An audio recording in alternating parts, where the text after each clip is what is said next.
এদিকে স্পেনের জয়ে আরেকটি উল্লাস সমর্থকদের। ঢাকা বিশ্ববিদ্যালয়ের টিএসসিতে জয় উদযাপন করেছে সমর্থকরা। ফ্রান্সের বিপক্ষে আরও একটি দারুণ লড়াই দেখার অপেক্ষায় এদেশের ফুটবল ভক্তরা। আরিফিন শাওনের রিপোর্ট। স্পেন বেলজিয়ামের শেষ 8-এর লড়াই। ইউরোপের দুই শক্তির ডুয়েলের উত্তাপ ছড়ালো লস অ্যাঞ্জেলস থেকে ঢাকা বিশ্ববিদ্যালয়ের টিএসসিতে। সমর্থকরা খেলা দেখতে এসেছেন নিজ নিজ দলের জার্সি পরে।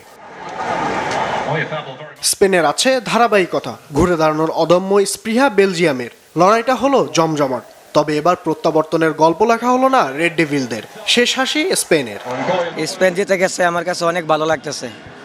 তো আমরা আশা করি ফ্রান্সের সাথে অনেক হাড্ডাহাড্ডি লড়াই হবে এবং আমরা উইন করে ফাইনাল খেলবো, এতটুকু আমাদের প্রত্যাশা আছে। আমি এটা একদমই চাই নাই পার্সোনালি। আমি যেহেতু আর্জেন্টিনান সাপোর্টার, তো স্পেন একটা টাফ প্রতিপক্ষ আমাদের জন্য, তো দ্যাটস ওয়াই ওরা জিতে যাওয়াতে আমাদের জন্য একটু মুশকিল হলো, বাট আমরা ক্যাপাবল। আশাবাদী ছিলাম যে এই বেলজিয়ামের সাথে খুব বড় ব্যবধানে জিতবে। সেমিফাইনালে ফিউরো রোজাদের প্রতিপক্ষ ফ্রান্স।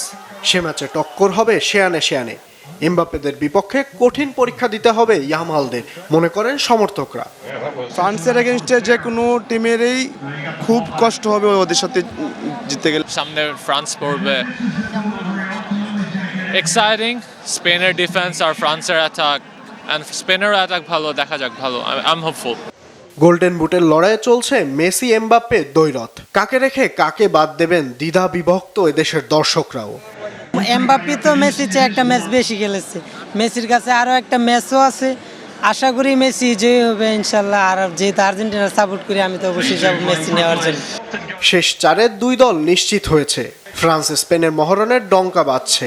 15 জুলাই আরেকটি ক্লাসিকো দেখার অপেক্ষায় ফুটবল বিশ্ব। আরিফিন শাওন, বাংলা ভিশন, ঢাকা।